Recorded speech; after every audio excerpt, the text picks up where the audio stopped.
zum Beispiel über das Internet.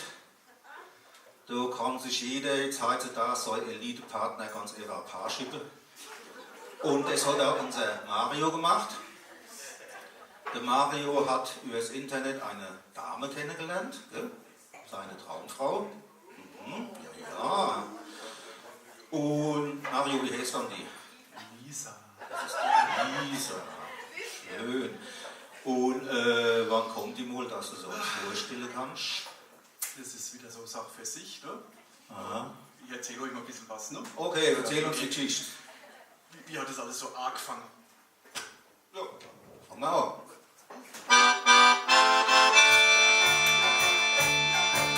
Ich kenne ein tolles Mädel aus dem Internet.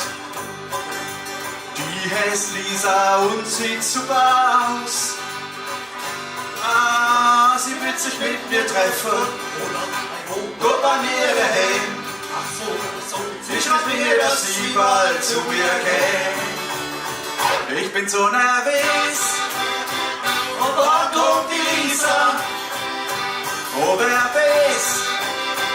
Vielleicht kommt sie halt. Alle da. Wart ich aufs Lisa. Und mit der Lisa schaff ich bald.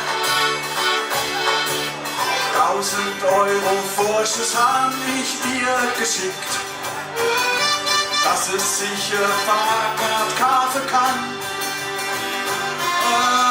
Jetzt war ich schon 2 Wochen und ich frage mich so, du alter Depp, oder ist die Lisa endlich gekommen?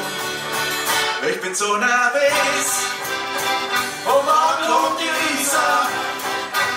Oh wer weiß, vielleicht kommt sie halt. Alle da, wart ich aufs Lisa und mit der Lisa schaff ich bald.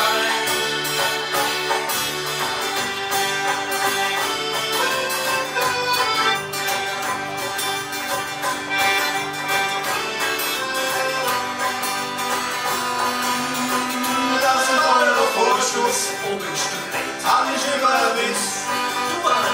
Heute kommt die Lisa ganz gewiss. Ich bin so nervös.